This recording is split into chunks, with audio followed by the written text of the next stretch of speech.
It's time for the Writer's Block, our weekly look at all things sports. I'm Jenni Carlson here in the studios of the Oklahoman, joined by Cedric in the studios of the Austin American-Statesman. Hello, friend.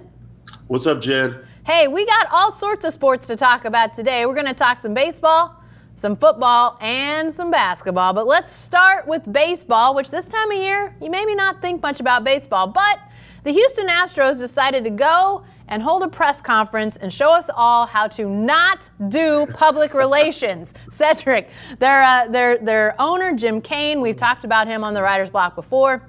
He had a press conference to talk about the cheating, the suspensions, the firings, all that. And in less than a minute, I've got to read these quotes because I can't make this up. I have to read them as they were said. Jim Cain said, "Our opinion is that this didn't impact the game." Less than a minute later, he said, "I didn't say it didn't impact the game." Cedric. Oh, my God. Come on. What is going on here? Well, first of all, Jim, if it didn't impact anything, why are you having a press conference to apologize? You know it impacted the game. It impacted the season.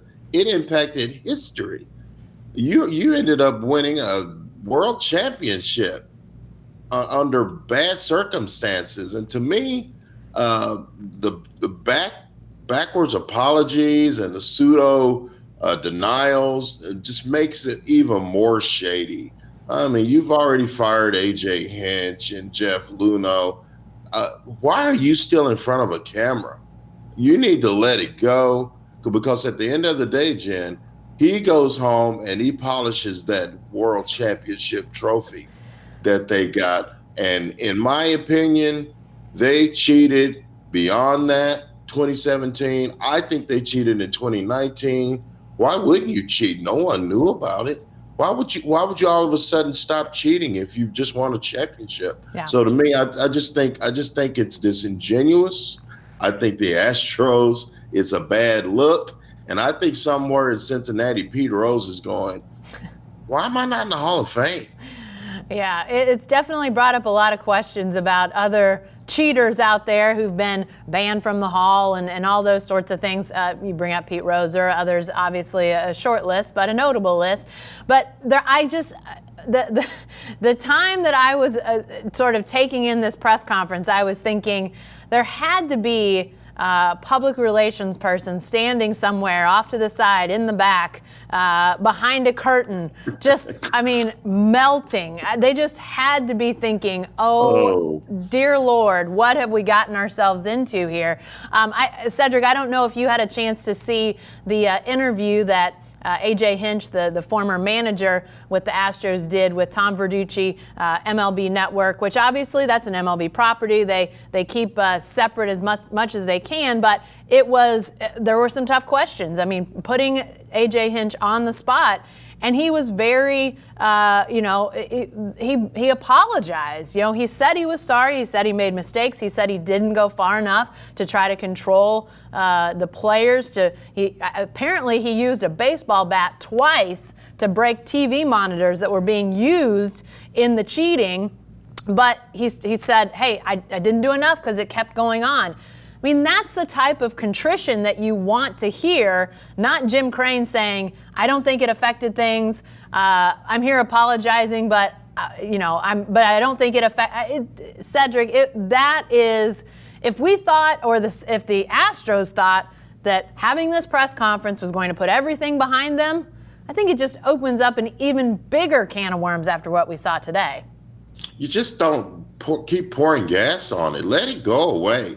When the season, I know with spring training and all of that, the questions are going to be there, but you should have been out in front of this thing a long time ago. And now everybody knows what's happened. And now you're basically showing up with your hat in your hand, and you got Alex Bregman and Jose Altuve. Those guys are they look guilty. Yeah.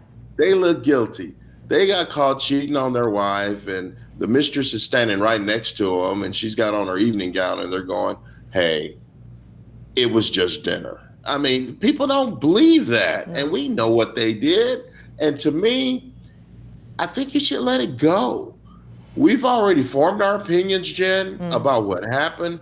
MLB has formed its opinions about what happened. The opponents that lost to the Astros, I know they have opinions on what happened. Ask Aroldis Chapman about that 100-mile-an-hour fastball that Altuve hit 400 feet. Yeah. Those kind of things. So it trickles down when people cheat and lie. You got to keep lying to keep the lie going. And the Astros did not do a good job of this. Their championship will always be tainted in my book. Yeah. I don't care what anyone says. It's tainted.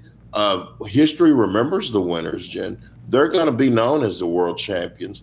But to me, it's going to always have a little asterisk beside it. Yeah, no doubt. I think that's very true. And, I think that letting it go, I'm not sure what the Astros were hoping to get out of putting Jim Crane in front of cameras today as spring training approaches. I don't know what their hope was, but I can't imagine that what is going to come of this is what they hoped would come of it. If this was an attempt to somehow get this behind them so that they could get back on the field, so that they could return to the games, this did the opposite. This brings it back to the forefront. People are going to be talking about it.